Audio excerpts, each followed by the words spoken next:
My name is Jason Schwartz. I'm the host here at the Neutral Zone, MauiNeutralZone.com.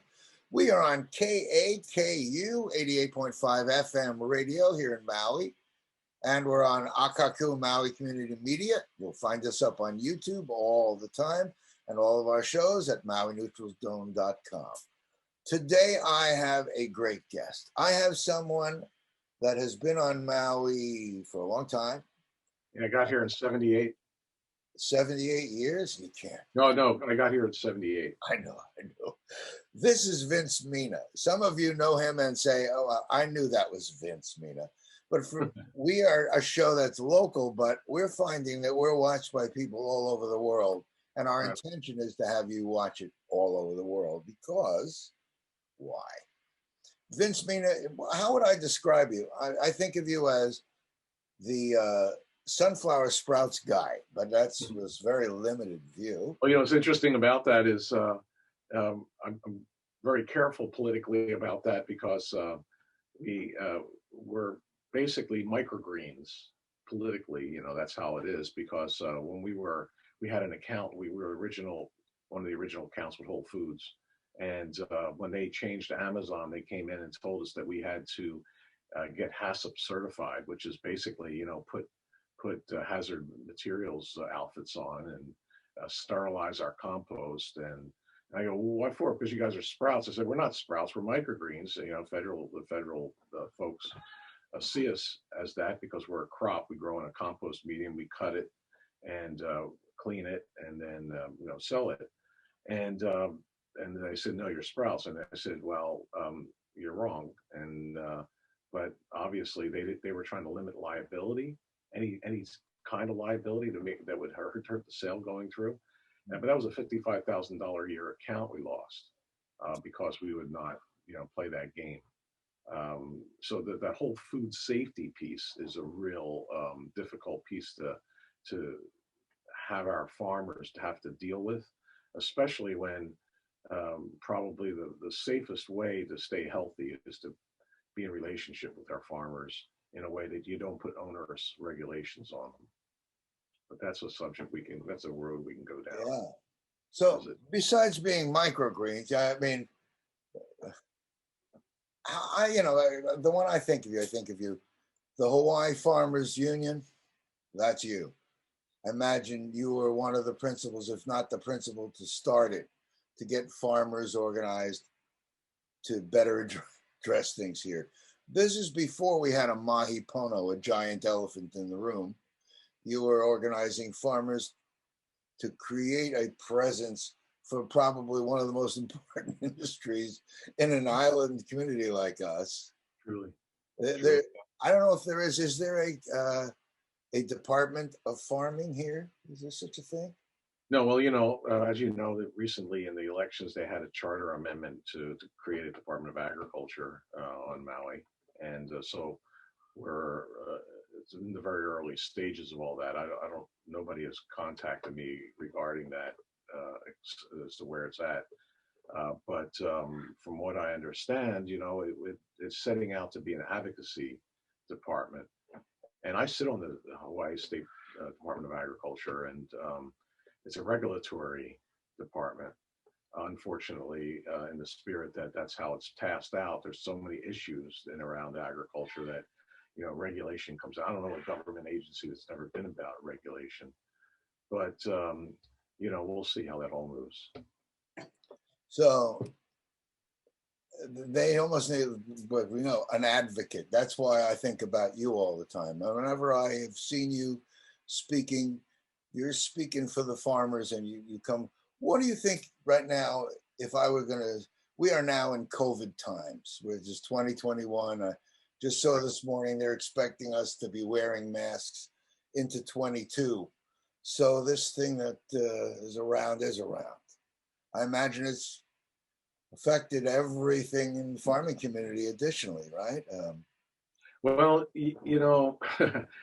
COVID-19, we're going to have a special guest on our speaker series that starts this coming Wednesday, February 24th, who spoke at our convention. And that's the mycologist out of the Northwest, Paul Stamets. And Paul received FDA approval to study COVID using the mycelial network through San Diego State University. And, you know, his work is so cutting edge around the fact of, you know, looking at our immunities. How can we best, as a human species, connect to what the immune system wants and needs? And so he's done a great study on the bees using extracts from the mycelial network to put into sugar water and put these stations around for bees to get the sugar water and take it back to their hives, and noticed an increase in the health of the hive. So, you know, we're not hearing about this direction from our national politicians. We're not seeing us going in this direction. Everything is vaccinate, vaccinate, vaccinate, as if it's the panacea for dealing with COVID. And we have, you know, it's an interesting thing to me that these pharmaceutical, which I call cartels, these pharmaceutical cartels are making a lot of money creating these, and then they come out and say, well, they may not work because there's variants. Well, you know, Dr. Zach Bush has quoted that there's 10 to the 5 viruses we have in our body right now. So, you know, the human system is such a complex and yet a miracle of a system. So it's, you know, I personally, I have some, you know, strong views about vaccinations, and you know, I just feel that that's a rabbit hole we're going down that I don't subscribe to. A lot of people do. I mean, I'm also interested when I hear that. I've seen both far left and far right political people. Vaccines are not, they rise above political interests. That's when suddenly people get personal about things. Vaccines. Right, right. And I'm not, you know, whoever wants to go down that road, Godspeed. You know, this is not about judging anyone, what they do. This is more about what, in my own personal interest, do I want to be connected to while on this plane. And I've been seeing these pictures coming out of Mars, and it's really interesting to me in that, you know, it kind of looks like Haleakala, you know, and being an avid hiker into Haleakala, you know, and what that represents, that kind of a barren landscape has this deafening silence to it that is just feeds the soul. And so you wonder, you know, these extreme places are here on the planet Earth still are full of life, and it's just it's kind of a, you know, it'll be interesting to see what comes out of all this. I'm sorry to be jumping to Mars, but it's this miracle that we live in, which we call Earth and our universe, is notwithstanding continuing to be such a wonder for me personally, and that's why I'm so have been so fortunate to be able to work in the realm of agriculture here in Hawaii. No other place on the planet would I want to be right now, especially in these times. And then also as a laboratory to things that I feel in my heart and feel with my passion are important directions to go into, and the results are just astounding. And so being a farmer for the past 27 years, it's really helped me go down these roads and these paths, and I really feel enriched by them. Do you think there's anything right now? I mean, I almost don't know where to begin. When you talk about that, it makes me think about all that you've learned here, 27 years. So you've been here like me, long enough to see we could have gone a different direction with things. How is farming doing here in general? What do you see as a climate in the farm community? Well, you know, I didn't get into farming until I was 40. So when I first came here, I was a decorative painter, and so from 78 to 94, I was doing that, and in 94, when our daughter was born, that's when I got into farming. And I went to Acres USA conference because I had been an Acres USA subscriber since 1981 when I got, I was gardening basically. And I was blown away by the level of communication that was happening around agriculture from these presenters. And conventional, all different forms of legal agriculture were at these conferences, and their ears were like, people were like this, you look at these Midwest farmers, and they were just all about wanting to hear ways of farming that could change the ways that they were doing things and the way they were taught things, because it just wasn't working.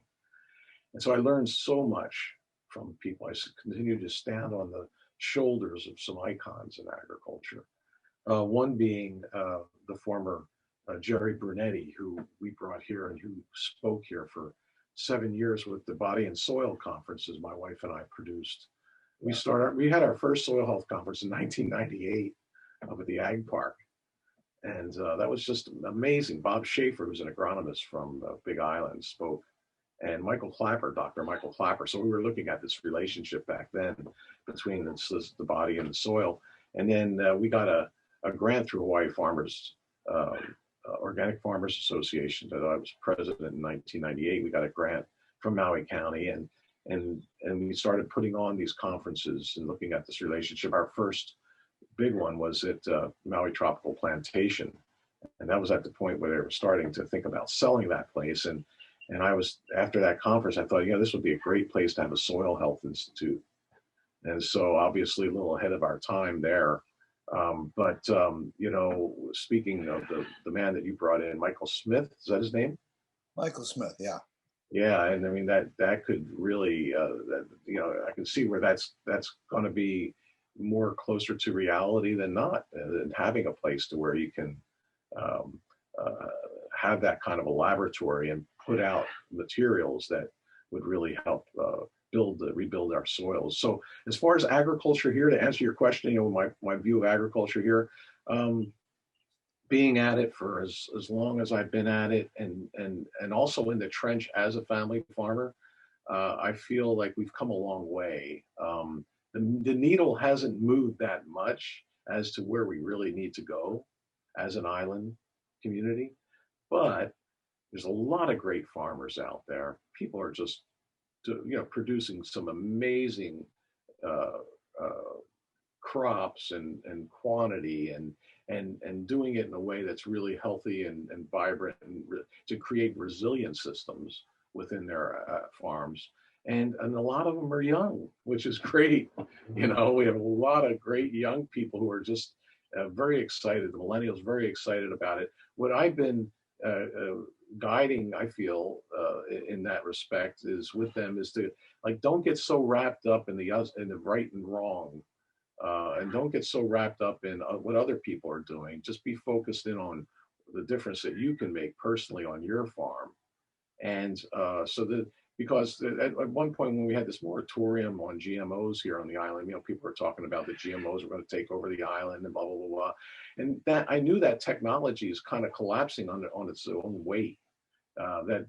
Nature, for me, nature is, it's like trying to take two magnets and put them together. At some point it repels. And unless we're in alignment with the architecture of nature and how nature has it set up, and we follow that path, and we follow that the laws of nature, then it'll just repel. And that's what GMOs were. That's where they come to with them. You remember they used to ship out 200,000 pounds on a commercial airlines a week of GMO seed to feed the king corn back on the mainland. And that was the panacea. I mean, back in, I sat on the Farm Bureau board from 2005 to 2008 to make a difference here locally. And our organization, Maui Aloha Aina, that was putting on these conferences, had a grant from the county that went through the Farm Bureau. So, I wanted to make sure that we continue to have that educational outreach available. And, I couldn't get soil health on the agenda. So that's where I went out and started the Farmers Union. Jerry Brunetti, in my frustration in talking with him about all that, he said, why don't you get a chapter of the National Farmers Union? And I hadn't heard about them. And so that's when I went looking into it and realized that, wow, this would be a great organization to have here, because when I was on the Farm Bureau board, because I was an officer, uh, we went and had a year-long meetings. It was a task force that was created through the legislature because of GMOs coming onto the scene so big in agriculture. The legislature was like, we had no idea, come and tell us. And so they were asking Farm Bureau to guide, advise as to, and when we had Farm Bureau, and then we had organic farmers, and we had conventional farmers and GMO farmers all at the table for a year. And that was pretty amazing opportunity to just, facilitate and work together to see how we could quote unquote coexist. And what came out of it was a lot of the input was done by the organic farmers, and rightfully so, because organic isn't about just taking some pebbles out of some granules out of a bag and throwing it around your plant. This is, like you see behind me, this is about covering the soil and building the vitality in the soil, and then through that resiliency be able to grow our food. So what came out of it was the majority in the room wanted to. We brought forward that we wanted to have an alternative report, and they wanted to call it a minority report. The subtly will knock you over, and so we had a report that basically stated that you don't need all this chemical inputs. You don't need to have the path that they were going down. You don't need to go to war with nature. You just need to understand its architecture and emulate that. And but having the political will and support around that is another thing. I hope that's changing. I mean, when you say the word GMO now, everybody knows that means genetically modified organism. And they think I used to think it was getting Maui organic, but I remember when we talk about the organic farmers, was that like Roy Smith, that kind of time? Yeah, Roy was him and Diana Dahl were founders of Hawaii Farmers, Organic Farmers Association. And Roy, I call him Pentium. That guy's got an amazing brain, and a lot though, because look, let's be real here. Back in the day of organic farming in the early '80s and such, when on Maui here, HFUU was being formed and such. When I became president, nobody wanted to be president. I mean, I got on the board and nobody wanted to be president. And so they went around the room, and all the people that have been on the board, and no, nobody wanted to do it. And so I said, well, I'll do it, and I never been president of it, but I knew what I wanted to see occur. And the first thing that they did when we had a board meeting was light up a joint. And I'm going, nah, guys, I mean, I don't want to get into pipe dreams here. I want us to be able to come up with things that we can pragmatically see occur. And I think that's been the failing of, folks that just, live in this world of, Maui is this blissful place and whatever, and which it is. But at the same time, it still involves getting into the trench and waxing on and waxing off every day for like our family's done for the past 27 years to be able to feed community in a way that, is healthy for people and yourself, That's basically what we did it for, was to, be healthy ourselves and walk the talk of what we felt is possible here on Maui. Well, these times have created giant steps at a time. How is Maui Hub doing? Maybe you want to describe Maui Hub. Well, they're an independent operation. Farmers Unions was responsible for getting that off the ground. As a matter of fact, when the county came to me and said, we have money for you folks to be able to give to the farmers, buy food from the farmers and give it to the food bank, that was when the Maui Hub was just starting. So I went to the county and said, would you be open for us to take that money, and instead of, give it, buying food from the farmers and give it to the food bank, can we buy food from the farmers and then sell it to the people who have the wherewithal to buy it, so we can take that money and put it back into the system and recreate, to get this thing going, to get this plane off the ground, because it was such a great concept. And we've, HFUU has had a strategic initiative for developing food hubs since our strategic planning in 2016. And so we are all about, creating a agricultural system here in the islands. And part of that system is food hubs. But they, some nonsensical politics went on.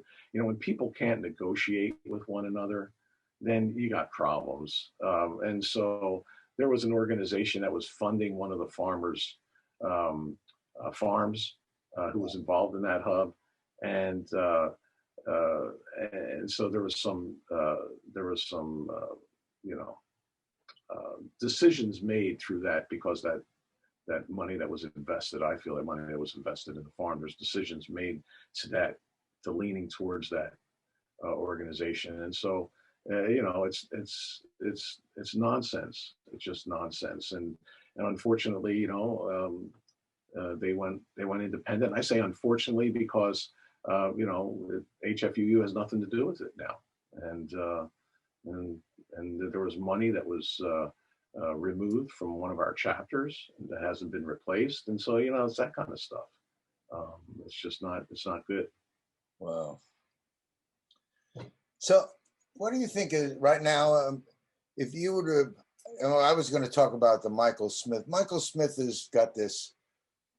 It's hard to wrap your arms around it in 2 words, but if you can take our waste, our green waste, and turn it into power, and turn it into products that can make things growing, get tremendous great yield. And how is it? Last about a year ago, right before COVID, Michael Smith came here, and the initial response was like, wow. And COVID's kind of changed the mood here, but you talk about soil health. I hope our audience out there, after a while, I wonder sometimes if our audience isn't getting smarter and smarter. You guys out there know that means that the soil's been depleted. And how are you going to grow food if you don't have nutrients in the soils? So all that stuff behind Vince right now, by example, going back into the soil to replenish it and then get it into the cycle. Have you, I guess when Michael's coming here again very soon, so you'll see him soon, we're going to bring him by you, because I think that... I look forward to seeing him again. Yeah, good guy. You're probably a doorway to our large growers. You know what I mean? When I talk about mahi pono, we talk about... To me, someone that has a lot of waste that could use it and can double their yield and have so much land, I would think they'd be right there. Yeah, well, there's no such thing as waste. But to deal with the waste products that you're talking about, the products that you're talking about from anything we do in a way that could build vitality in the soil would be just practical way to go about doing things. Let me see. So soil health, let me just give my point of view of what soil health is. It's not necessarily about nutrients, adding nutrients to the soil. If you think about like what's behind me, what this represents, it's called sun hemp. It's a cover crop that grew to about 7 feet tall when it flowered, and this is right above where this is right where they're going to be putting houses up Malka of tropical plantation there, and but this was an amazing stand of sun hemp, and what we did was we rolled and crimped it. And as you can see behind me, that's like a natural weed mat.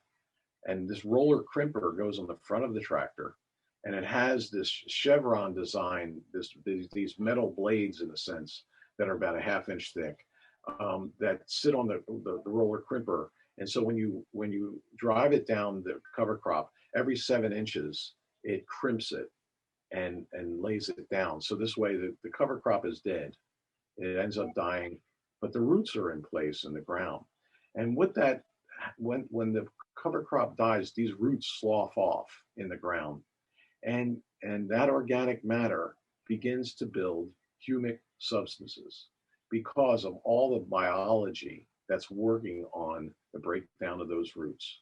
And at the same time, when you cut into this weed mat, natural weed mat and you plant into that, and that you can have on the back of the tractor as you lay your drip line, you can then grow a crop that in soil that hasn't been disturbed, because underneath that, when that sun hemp was growing, it's a nitrogen fixer that is establishing a mycelial network in the ground that fixes nitrogen for the plant to be able to take up. Now, the plant roots, when they go into the ground, they're exuding, pulsing proteins and sugars from photosynthesis from the sun. Where are those proteins and sugars going? They're feeding the microbes. And the microbes, what's amazing about the microbes and these mycelial network of fungi, of hyphae, of roots, basically fungal roots that go through the soil, they're small enough that they can fit in between the platelets of the soil.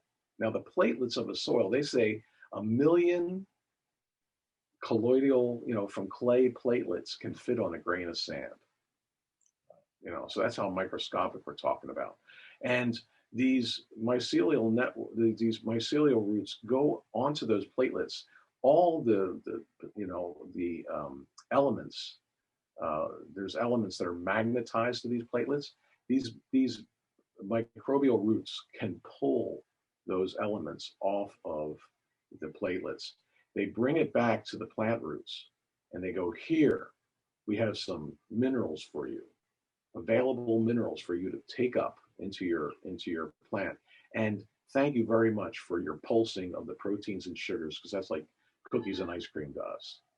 And so there's that symbiotic relationship that goes on with the mycelial, with the microbial world and the plant world. That's just invaluable, because there's this work that was done by Francis Chigoso back in, he died in 85, I believe. So he did a 50-year thesis on this. And he was basically blacklisted by the pharmaceutical cartel. But his theory and the work that he did said that when you flood the plant with available, with water-soluble nutrients, when you flood the plant with water-soluble nutrients, it inhibits protein synthesis. So, what does that mean? That means basically you're keeping the plant from expressing itself as a complete protein. And think about us humans. When we eat food, we want complete proteins. We don't want incomplete proteins. And so that being inhibited basically to happen, then that's when the bugs come in, because the bugs have evolved to eat incomplete protein, not complete protein. So when you see a plant that isn't being attacked by a bug, that's the plant you want to eat. The ones that are being attacked by the bug is compost, to go again to see if you can grow those plants to where they're expressing themselves as a complete protein. So when they're incomplete protein and the bugs come in, that's when the chemicals come in. There was an interesting thing that occurred back in the day when they were using anhydrous ammonia in warfare, I think back in the 40s. And that anhydrous ammonia was basically used to defoliate, because it's so high in nitrogen, to defoliate and make runways for planes to land during the war. Well, when you put that kind of a high nitrogen into the soil, it drives out calcium. Now, that's why the ground comes so hard. And so after the war effort, they had all this anhydrous ammonia left over. And they said, what are we going to do with it? Oh, well, wait a second. It's high in nitrogen. The farmers could need nitrogen. So they give it to the farmers. The plants jump out of the ground. And the farmers are like, wow, this is great, But because it jumps out of the ground and there's calcium being depleted in the soil at the same time, they develop problems. Just think about our bodies. If we drive calcium out of our bodies, it's osteoporosis, and so calcium is such an important player in the soil. And so, because of that, that's when the chemicals companies came in, that they were giving the anhydrous ammonia, went, well, here, we have something to fix that. And it got farmers on this train of this wheel of being addicted basically to these things. And And then you have farmers who are so big that they can't do without it, because their trajectory already started on using this paradigm instead of a trajectory of building resiliency in the soil, growing your soil first, and then before you grow plants. And that has not been the case. Do you see that? I mean, I don't want to get too specific, but someone that just acquires 40,000 acres of land, Maui Pono, there was a lot of time where people were looking and saying they're not doing anything. And then you say, wait a minute, first thing to do is build the soil. So they're preparing for the growing. That's a part that people need to better understand. You just explained it really well, that you've got to prepare the ground before you're able to get a yield, and then keep the things in the ground. And like you say, build the soil back by the nature of how you plant and what you plant. You've been involved, I know, with our large grower, my opponent. Do you see that things like that are happening large and small now? To answer that, my opponent is such an easy target because it's so big, right? And people have an aversion to big. I get it, I don't especially. think of them as do you really think that they're a target? In my mind, I'm thinking they could be a great solution. I mean, oh well, yeah. Let me articulate what I'm talking there in the spirit that they're an easy target because when they came on the scene, people were just all over them. Mahi Pono, all this kind of stuff. And I've been involved. I had a nice sit down with the leadership there, and I had my thoughts as that if I had $262 million to buy the isthmus, what would I do, kind of thing. But I didn't have the $262 million, and so it doesn't really matter what I would do because I'm not the one that's put the fork in the money out. And that's an amazing thing when you think about 262 million just to buy the land, let alone you haven't done anything on it yet. So they're putting out major money to bring forth an operation. Would I do it differently than they're doing? Yeah, I do it differently. And yet at the same time, though, I truly applaud and appreciate that they're doing it, that they're actually committed to doing agriculture.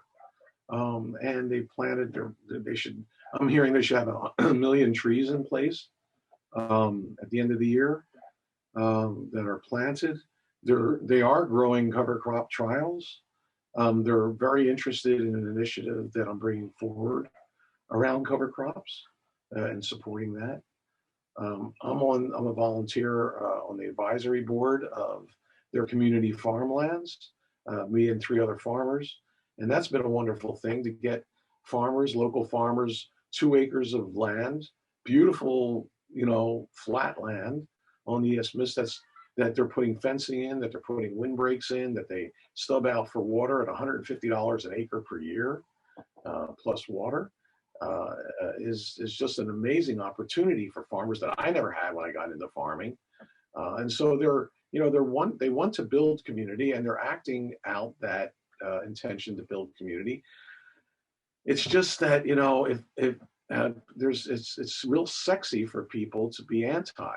I don't know what it is. I think it keeps. Yeah, my theory is that people that are really anti, in the spirit of not actually wanting to hear, or to talk or to just work together. It's because they're not really wanting to work in the trench. They want to stand outside the trench and point fingers as to what people should be doing in the trench. And so I don't have much time for that. A lot of the noise is what I call it, comes from a community that isn't farming for a living. If they were farming for a living, then I think their monotony will be a little bit tempered because nature basically kicks me in the butt as a farmer every day. I haven't arrived anywhere. And yet, we stick to the tenets of our farm that it was founded on, and we have amazing results in that respect. And yet, nature doesn't want to see me going to meetings and what have you. Nature wants me on my farm, and lets me know when I'm not on my farm enough that I need to get back to it. When I think of you, you've been able to take small space and create big production. Yeah. right? Yeah, we produced on our postage stamp. We live on a 9,000 square foot lot, and 2,500 of it is our farm.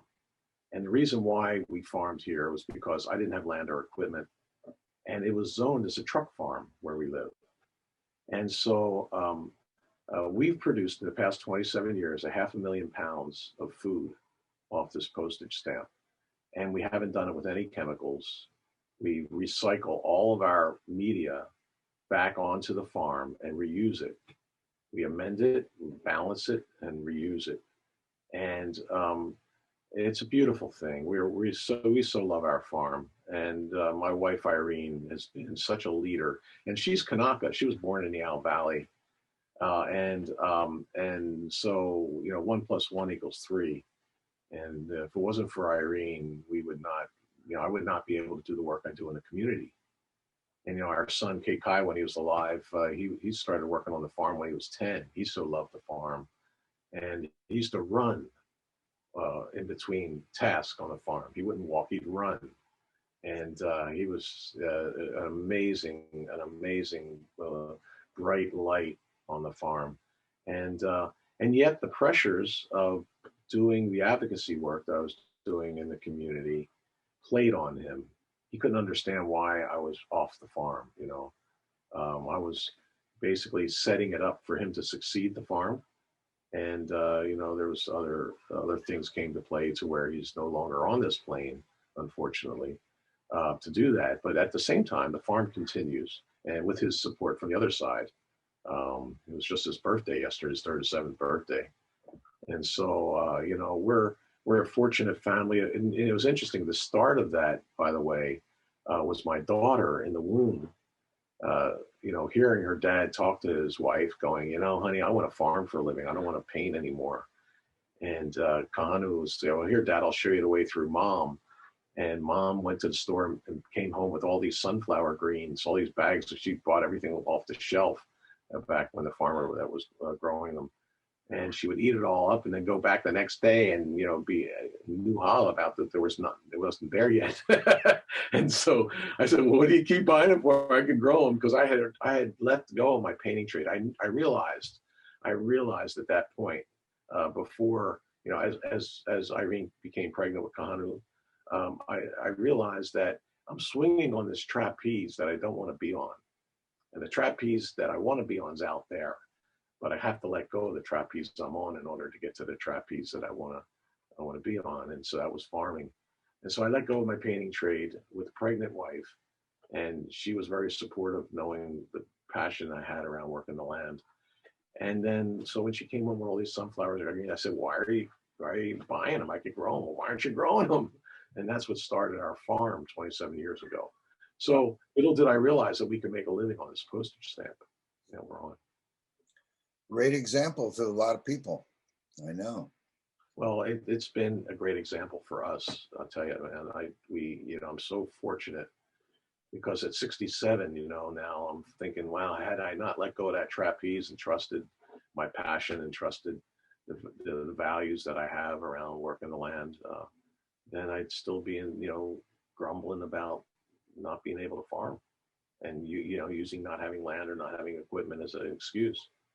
But and yeah, we've come a long way, I feel, here on Maui agriculturally. It's just and it's not just from me, of course. I mean, there's so many amazing farmers out there.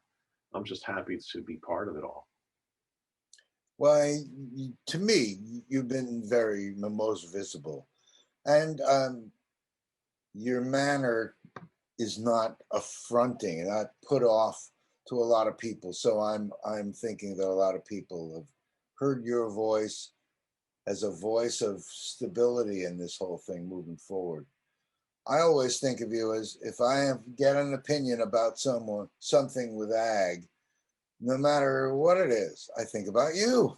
Because Oh, that's funny. Thank you. I remember being on a show with you, I mean, God knows, a handful of years ago.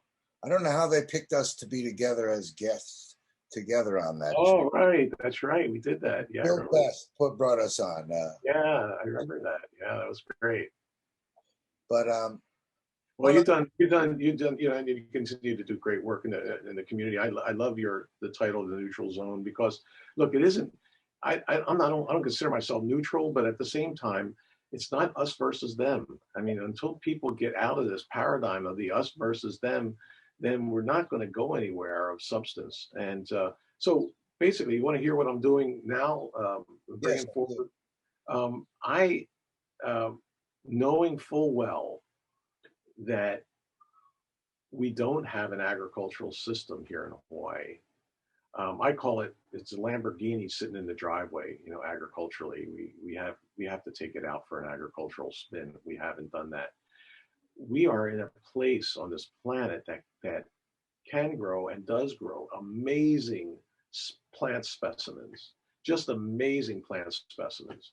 And and if we had the political will to exercise what this island could do, we would be so abundant. Our economy would be abundantly thriving, and yet, you know, in order to get there, what it takes is getting in the trench and waxing on and waxing off every day into an agricultural system that's set up as an agrarian system. You know, tourism, thankfully the council had the courage to take money and apply it to agriculture in this last session. And I'm not saying I'm against tourism. You know, it's interesting, when our son passed, the community supported my family and I to go to Italy. I took my family and we circled the wagons for a month. We went to Italy. And the reason why we went to Italy is because my roots are from Sicily. And I visited, there's family living in Sicily that are first cousins. And but I basically wanted to get into an unfamiliar place, an unfamiliar language, and circle the wagons with my family, and be able to just process what we just gone through. And we did that for a month. It was the first time in 27 years we were able to shut the farm down to do that. It was just kind of ironic, you know. But when I came back, I basically was going to drop out of everything that I was doing in the community. I didn't feel like I had I don't know, the drive, I guess it was. The wind got knocked out of my sails. And so I was in a strategic planning with our organization a week afterwards. And I sat around that table and realized that this is my tribe. You know, this is people that value the same values that I have. And they look to me in leadership, and I look to them in leadership. And so I realized that that was important to continue this work. And Irene has been so supportive in that respect. The point being, though, with this is that, like I mentioned, we don't have an agricultural system. I don't say that to be against tourism, because had we not had tourism in Italy, I wouldn't have been able to visit my family, you know, and see the amazing places and experience the amazing things that we experience. So, but I feel like our tourism here could be built around, you know, this marriage between agriculture and tourism in a way that honors our environment, honors our ability to say, look, guys, when you come in here, this is what we value. If you don't like it, you know, or if you can't abide by what we have going on here, well, then, you know, that's your choice. You go somewhere else too. But, you know, some people come here just for the beaches and for the, you know, they want to talk, they're talking about putting casinos in and stuff. I mean, it's catering to a portion of the population that, you know, doesn't really, I'm not interested in farms and stuff and all that. And I get all that. But at the same time, you know, if we continue to put our focus to agriculture and start creating these opportunities for the tourists that do come in and value it, it could be a wonderful marriage in that respect. We used to have a tour company come here called Destination America. They came to our farm 35 weeks out of 52. And they spent an hour on our farm, 45 people at a time. And it was amazing. I had this one lady mail me back an Apple book that had all the pictures that she took with the story of what they experienced. And it was just a beautiful thing that people were so affected by, you know, what we were sharing. And I was talking to them about a whole system of agriculture. So when I say that, let me give you an example. Okay, can we go down this road here? Of course. Uh, you take a cow, and a cow is an amazing animal. And when it goes and eats grasses, when the buffalo roams, they eat the seed tops off the perennial grasses of the plains or the prairies. And after they would eat those seed tops, they would then tromp down the lignin of the plant and doo-doo and shishi and move on. And that's what built the humic levels in those soils to where roots just kept going down deeper, deeper, and deeper. And when you have that kind of a situation, you're having the aquifers being recharged. So when the cows eat that, that turns that lignin into fats into the cow. So and it's interesting too, when the cow grabs on those proteinaceous heads, it rips them off. Well, that rips off roots in the ground. They slough off and new roots grow. And cows have this. If you look at a cow, its nose is moist. That's not sweat. That's an exudate. They're exuding nutrients. So when they're eating the grass, that nutrient feeds the grass. Yeah, pretty amazing. Yeah. Yeah. And so the cow is the only animal that can process lignin and turn it into fat. And so what I would do when I was telling the folks this story, I was saying, so, indigenous cultures, what they used to do is they used to harvest the animal. They would eat the organ meats first, the fatty meats, and then they would give the lean meats to their animals. And so Dr. Weston A. Price did this work back in the 20s, to where he went around the world because he was interested in why people's teeth were collapsing and jaws were collapsing. And he found that they were focused in on these indigenous cultures were fermented foods, and that's how they would eat their animals. And so the point being is that, when the cows then go through this and they mob graze basically and then move on, they're building the soil. And then the cows, when you harvest the animal, what we do is we then take the bones and we cook the bones into bone broth soup. Well, my parents back in the day, that's what they would make, was bone broth soup. That was a inexpensive way to feed your family nutrient-rich food with the marrow and the collagen. And they were, people. My mom lived to be 93. My dad now 93. Drinking raw milk. I mean, they were raised on nutrient density, and so. The bone broth, we make this here at home. I call it my flu shot. Our kids crave it. Our family craves it. And so the bone broth, after we make the bone broth, we take them bones and we charcoal the bones. And then we make them into what was taught to us by Master Cho, Korean natural farming, calcium phosphate. When you charcoal the bones and you soak it in brown rice vinegar, it extracts the calcium and phosphate from the bones into a liquid to where you use only 20 milliliters per 5 gallons to give your plants and your soil calcium phosphate.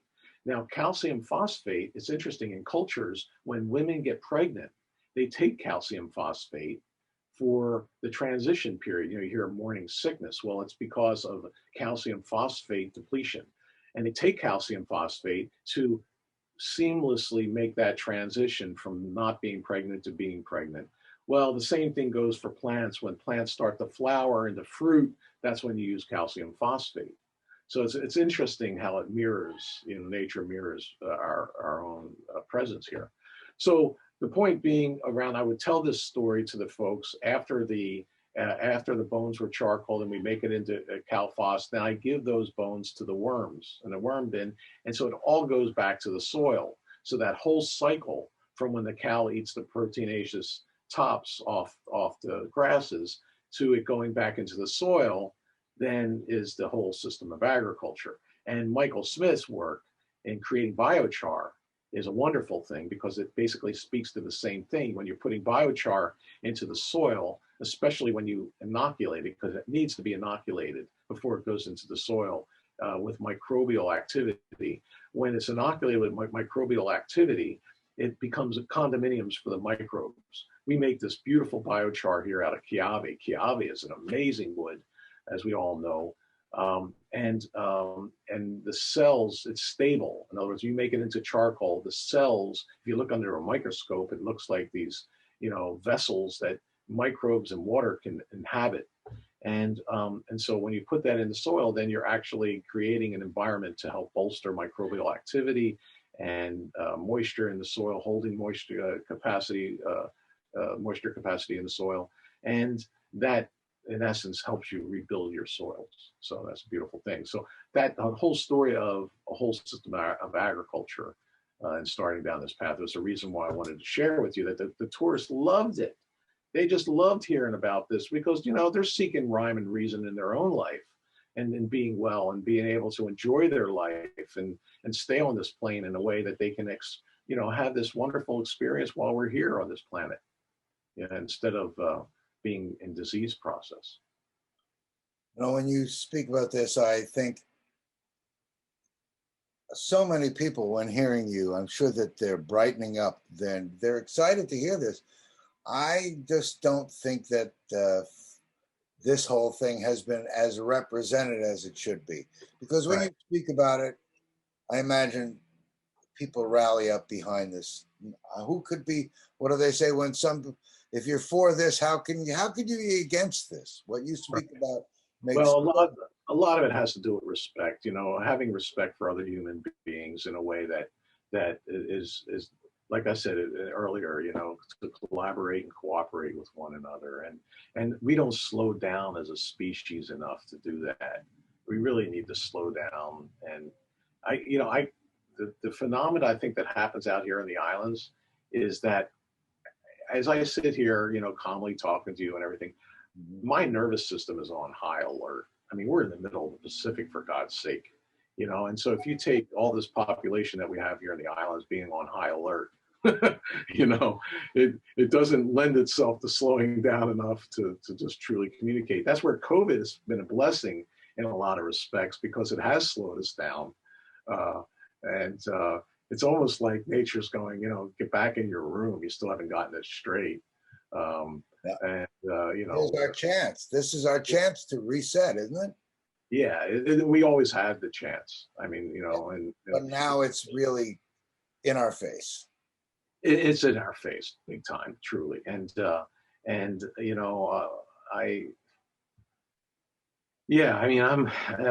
the only thing I know as true is that the body doesn't lie, our bodies don't lie, and the soil doesn't lie. And so emulating the health and well-being of our bodies in the soil is a direction that I'm committed to, and a direction I've lived, walked the talk of going into in my life, and want to continue to do so. I want to be around to see some of these things come to fruition. And it's exciting to know that right now I'm working with NRCS, the federal, it's a federal National Conservation Service here, Natural Resource and Conservation Service. It's a federal agency. Well, the Pacific Region head, Travis Thomason, who spoke at our convention, is very excited about an initiative that I've been talking to him about bringing forward. And it has to do with what I have behind me in cover crops. To create, in our Maui County plan, it has support the seed industry. Well, let's create a cover crop seed industry. And I feel that would be a step towards developing a agricultural system here in the islands, because we don't have one, like I said earlier. And everybody's it's everybody out for their own kind of thing, instead of let's look at agriculture as a complete system that, and I've created that on our farm. We have, for instance, when we grow our flats and microgreens, when we cut and harvest those flats, it gets composted. And that compost gets recycled back onto the land to be used again at our farm. We then cut and process the greens. We put those greens in a walk-in chill we have. So we chill them down before delivery. But that time and temperature gives us the opportunity to, if a crop is ready to be harvested and our markets are full, we can back off, we can put them in there and it slows their growth down to the point to where we put them in that chill, to, put our foot on or off the accelerator to be able to, market our food. And so having that whole system in place gives us the ability to create a rhythm. And that was the whole point of when I was talking about and developing the hub, to have the money be able to be used to uh, put Yeah. back into the system, To right? make it a whole repeatable thing. Yeah. So the farmer's rhythm would not be interrupted. Okay, so because we as farmers need to have this rhythm of production in a way that it's not interrupted, in a way that we're conscious of the soil's ability to sustain or to be resilient enough to grow again. So to have a system in place to where we create that rhythm, and that rhythm then affords us the ability to have the plants do their best. And so that requires a lot of infrastructural support from the community and a buy-in from the community that they will support local agriculture. And that also requires agencies like NRCS and College of Tropical Agriculture and Hawaii Department of Agriculture and Oahu RC&D. These are all agencies that I'm working with right now to bring forth this initiative and have it be facilitated, so we can bring also farmers that value cover crops to the table, and just get at the table, sit down and discuss, okay, so how can we create this cover crop seed initiative, whether it be through a cover crop seed industry or programs associated with cover crops that assist farmers to be able to utilize this medium. So then this way we can then start to build this agricultural system that we hear people wanting to bring forward, but don't really have a plan on how to bring it forward. And to me, that's the basis of it, is in soil health. So that there's the plan right there. Let's get our soils healthy. And I spoke with Shan at Mahi Pono, and he's all about it. He's all about supporting it. He's very excited about it. Yeah. So there's it's a thing where return on investment can be a bitch, especially when you've invested $262 million in Start. Yeah. So I only applaud their efforts going forward. People have said to me, "Well, you support big ag," then, and it's like, it's so ridiculous. These judgments that people have before they really understand what's at play here. I recognize legal forms of agriculture here in the United States. I recognize that there's legal forms of agriculture that I don't subscribe to, but yet at the same time, that doesn't mean I support them. That just means that I recognize them in a way that they're legal, and Godspeed. But I just know that when I go down a path that doesn't emulate nature's architecture, I'm not going to get the results on a consistent basis that I know to be true. We've just been here an hour. I could probably stay here longer, but I hope you'll come back. And as things that you're doing are important, you come to me to share, because Sure, I think of you as a voice of sanity in the thing. And there may be a lot of people on Maui that talk about food, but somehow I resonate with you. That's why I wanted you here. Well, thank you, Jason. I appreciate that. These shows I think of as a library. Some people find them now, some will find them later. And as a body of work, I'm hoping that we can do exactly what you're saying, maintain this attitude to do what you're talking. I have never seen someone as dedicated ever as you. Well, thank you so much. I'm fortunate to be able to, like I said, to stand on the shoulders of some amazing icons in agriculture, and I've learned a lot along the way with my own experience too. And putting that together, and then, like you say, having a voice that is, we got to keep the wheels on the bus, folks. I'm not here to make anyone or anything wrong. It's really about us working together in collaboration and cooperation. The neutral zone. That's why we're here. There you go. Great work, Jason. And thank you so much for, holding the space, and you're creating a whole system of communication in that respect. So I love it. Thank you. Vince, I'm going to let you get back to your farm. Thank you. Thank you for taking your precious time. My love to Irene and your family. You've been an inspirational blessing through the challenges that you've had, and just, I don't know what to say. You're one of my heroes. So Bless your heart. Thank you so much. And please, folks, become a member of HFUU. You don't have to be a farmer to be a member. You can be a gardener or a foodie. If you eat food, you can be a member of HFUU. But basically, that voice at legislature, the more members we have, the bigger the voice we have. And then also this Wednesday, come see what we do with Paul Stamets. And Micah Nelson's going to do the music. So we're really excited about that duo. Yeah. So this Wednesday at 6:30, and you go to our website, hfuu.org, and find out more information on that. But it's a live Zoom, and you have to get an Eventbrite. It's a free event, but there's only a limited amount of people that are going to be able to get on. So get to Eventbrite, and you can get on. and by the time people may or may not see this, that may be in the past, you record it and put stuff up on the website and things like that? Yes, we do. For our membership, yeah. Well, Vince Mina, you are a wonderful person. Well, bless your heart, and you too, Jason. I appreciate your, like I said, holding the space, and it was a great time to spend with you. I know there's a big subject, and I haven't arrived anywhere, so I'll continue to work at it and share whatever I can along the way. And here, when Michael Smith is here, there's no question we're going to get to Yeah, looking forward to seeing Michael. Probably find some way to get in with, like you say, with the My Pono group in a responsible, low-key way so that they can see it. Like you say, the big elephant in the room, we'll see whether they lead or follow. But, I keep thinking that you're the influence. I give you more credit than you want to take, maybe, but you're the presence that can walk in many places and bring the ideas together.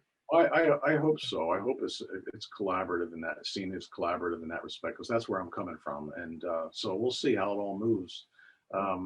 Yeah, we'll just continue to go down the road of wanting to work together with others. And yeah.